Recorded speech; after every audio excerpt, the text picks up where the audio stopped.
Bienvenue dans cette vidéo, la team débrief du match France-Sénégal, France 3, Sénégal 1. Avant de commencer, on met le cœur, on met le like, on commente, on partage. Analysons un peu ce match en profondeur. Je pense que le Sénégal perd ce match faute du coaching. Je pense que le coach n'a pas fait les bons choix quand il le fallait. Je prendrai l'exemple de Ismaël Assar qui n'a pas été bon du tout aujourd'hui, qui pour moi devrait être remplacé depuis, chose que le coach n'a pas fait. Il y a aussi quelque chose de très important à souligner, la deuxième mi-temps de la France qui a été complètement différent de la première mi-temps.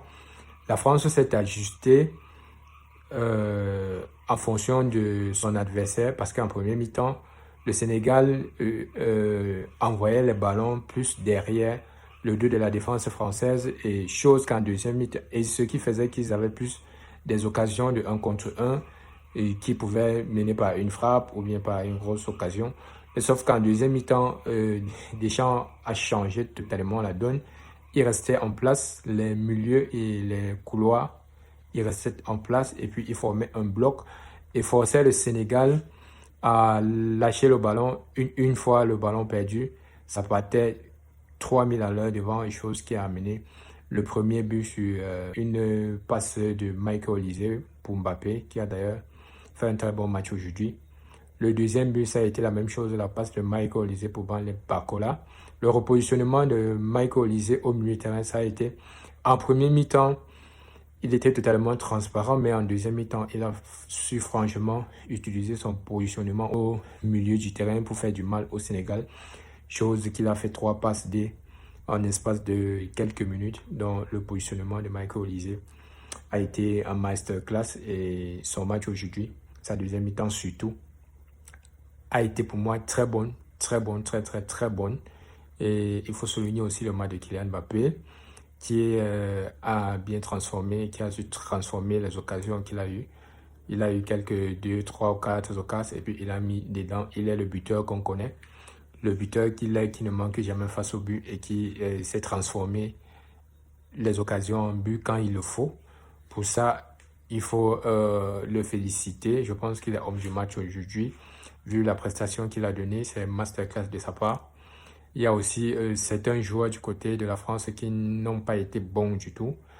Ousmane Dembélé, qui a été totalement transparent, je ne sais pas pourquoi. Soit c'est son positionnement en tant que numéro 10 qui n'est pas bon, parce que au Paris Saint-Germain, il joue en tant que numéro 9, et puis il est très bon à ce poste-là. Et du coup, à l'équipe de France, c'est Kylian Mbappé qui joue au poste de numéro 9, chose qui fait en sorte que Ousmane soit repositionné en numéro 10 qui n'utilise pas vraiment, il n'utilise pas vraiment ou bien totalement son talent au poste de numéro 10, ce qui l'handicape un peu. On peut aussi parler de Doué, qui il n'a pas été très fameux, sa prestation est mitigée, mais il n'était pas aussi mauvais et pas aussi très bon que ça, mais son apport dans le collectif a été très important.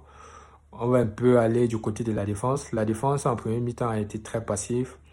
Les attaques du Sénégal passaient très facilement. Les 1 contre 1 étaient dominés par les Sénégalais. William Saliba et Upamecano en premier mi-temps ont été un peu dépassés, mais ils se sont rattrapés en deuxième mi-temps par le bloc équipe que Deschamps a fait en deuxième mi-temps pour contrer le mouvement sur le côté qui a permis au Sénégal en premier mi-temps d'avoir plus de percussions et plus les occasions au niveau de l'attaque et avoir les 1 contre 1.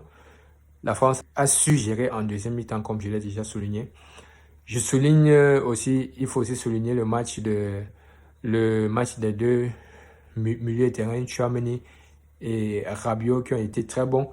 Tchouaméni, pour moi, a été un peu léger, a été un peu légèrement bon, mais le match de Rabiot, pour moi, a été vraiment masterclass pour Rabiot, surtout en deuxième mi-temps, parce que la France a été totalement transparent en premier mi-temps. Les percussions de Rabiot, les prises de balles de Rabiot, les duels de Rabiot ont permis en sorte que la France gagne de plus en plus les duels au milieu de terrain. Et ce qui, derrière, on a tous vu, et ce qui a mené des buts par la suite. Donc, du coup, aujourd'hui, le Sénégal n'a pas démérité. Pour moi, le Sénégal pouvait remporter ce match et ils n'ont pas su transformer leurs occasions en premier mi-temps, ce qui les a coûté très cher. Mais je pense que la suite de la compétition pour le Sénégal sera plus meilleure et ce match ne, ne montre pas que le Sénégal est faible, mais je pense que plutôt le Sénégal va retenir ce qu'ils n'ont pas bien fait, ce qu'ils n'ont pas su bien faire en premier comme en deuxième mi-temps. Et puis la suite de la compétition sera plus meilleure pour eux.